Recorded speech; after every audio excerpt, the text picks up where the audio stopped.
I will not refer to them as mom and dad. They don't deserve that title. That's what Aiken County Sheriff Marty Sawyer said about Javeayah Harris and Michelle Herring, the two people who staged a fake search for their own 4-year-old daughter, while knowing full well she had already been dead for nearly a month. You already know the basic story. You know about Minnie Mouse, the 9/11 call, the chemicals, the reservoir. This video won't retell any of that. This video answers the questions we believe you actually want answered. What's newly confirmed? From a criminal psychology standpoint, what was actually happening inside the minds of two people who could cause their child's death and then stand in front of the cameras begging for help, finding her? Where was the child welfare system? And if convicted on the current charges, what sentence would they face according to the letter of South Carolina law? Let's be clear, this is an active, ongoing prosecution. Although the arrest warrants state both parents confessed, legally, they remain presumed innocent until a final court verdict, with the next hearing scheduled for September 18th, 2026. The psychological analysis in this video is a general theoretical framework, not a specific clinical diagnosis. Out of maximum respect for Javeayah, this video will not describe the details of how her remains were destroyed.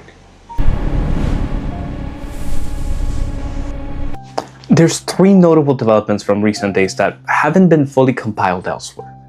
The first is exclusive dashcam footage released July 15th. News 12 released video capturing the exact moment the first deputies arrived on the scene on the night of June 30th, before anyone outside the family knew the truth.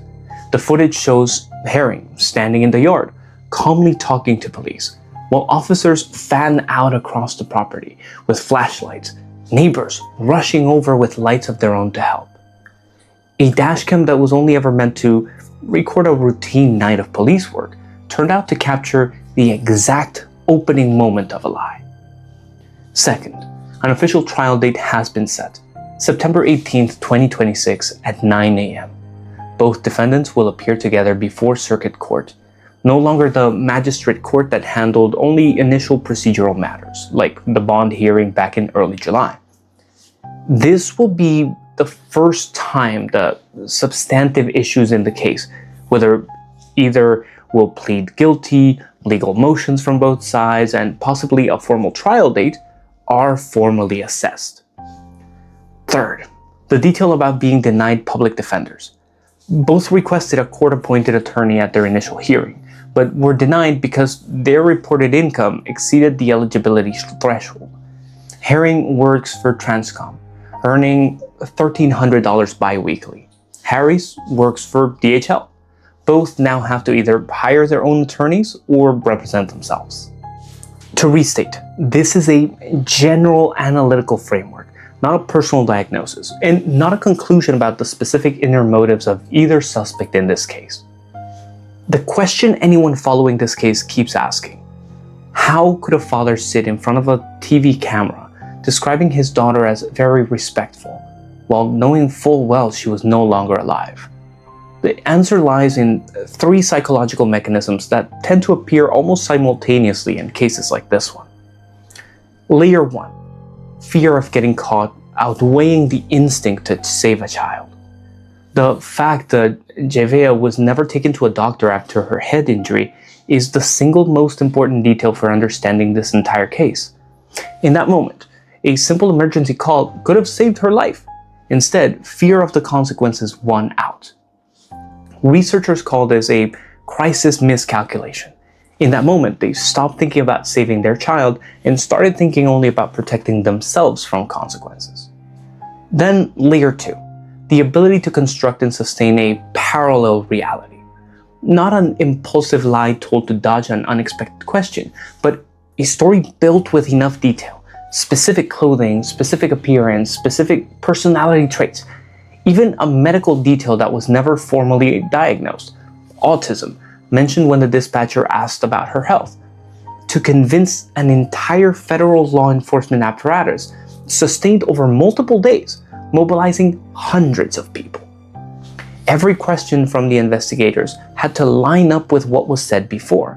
Every television appearance had to convey exactly the right level of genuinely worried parents searching for their child. Psychologists call this ability compartmentalization, separating action from emotion. So you can keep functioning, you can keep lying without falling apart. And layer 3, destroying evidence as a way of erasing reality itself.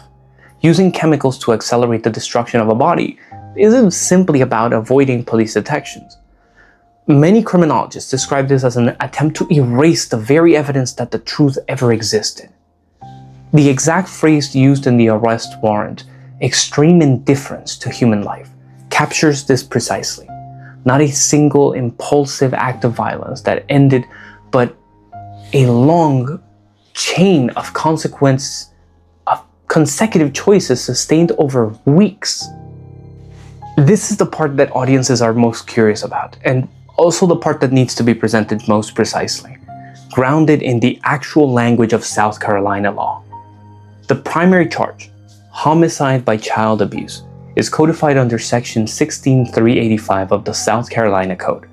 Under this statute, a person is guilty of this offense if they cause the death of a child under 11 while committing child abuse or neglect, and that death occurs under circumstances manifesting extreme indifference to human life. The exact phrase that appeared in both arrest warrants. Under the law, this carries a penalty of life imprisonment, but no less than 20 years.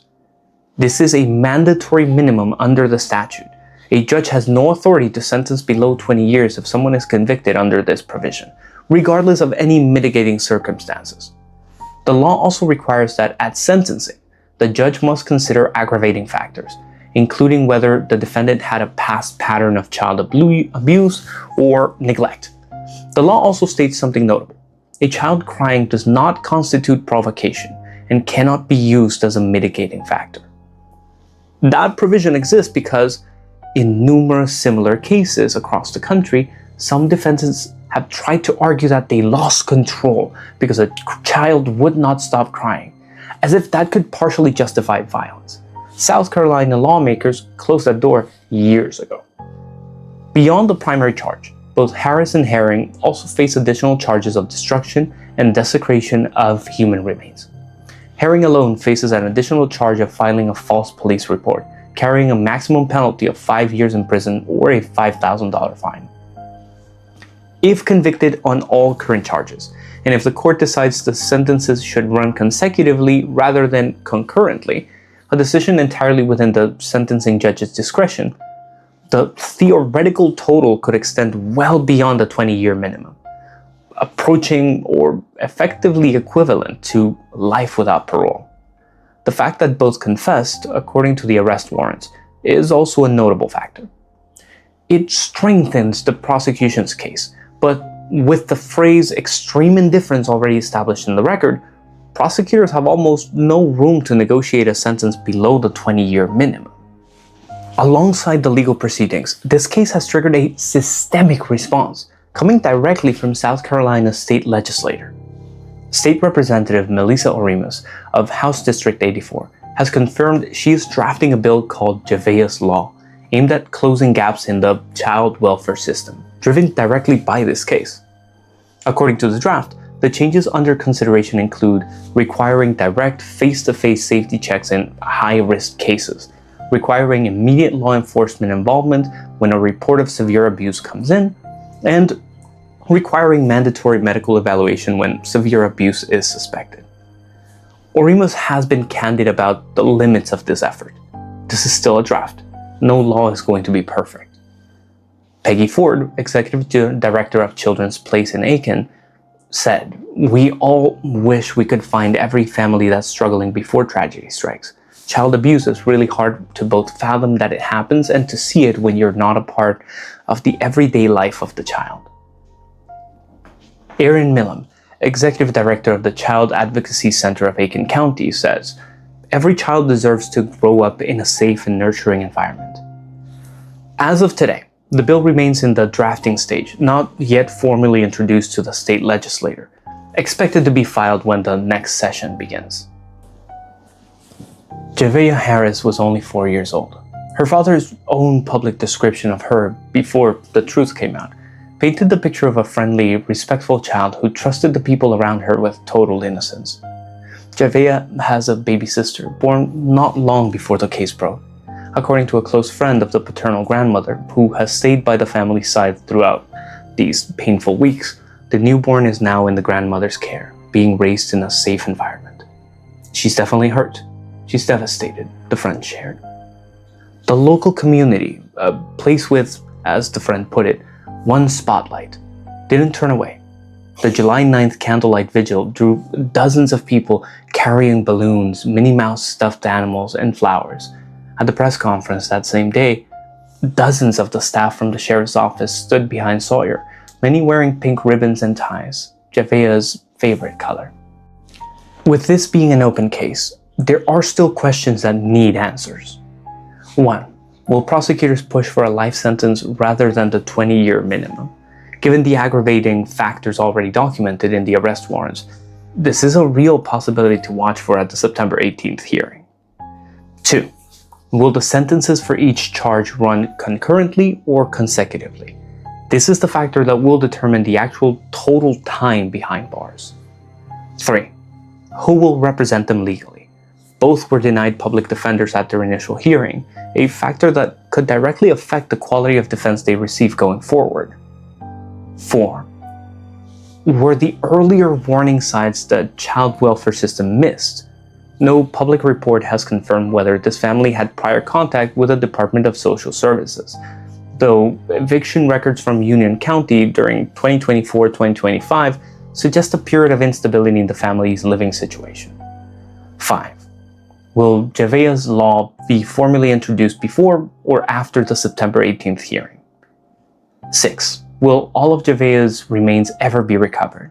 Sheriff Sawyer has candidly acknowledged that's unlikely.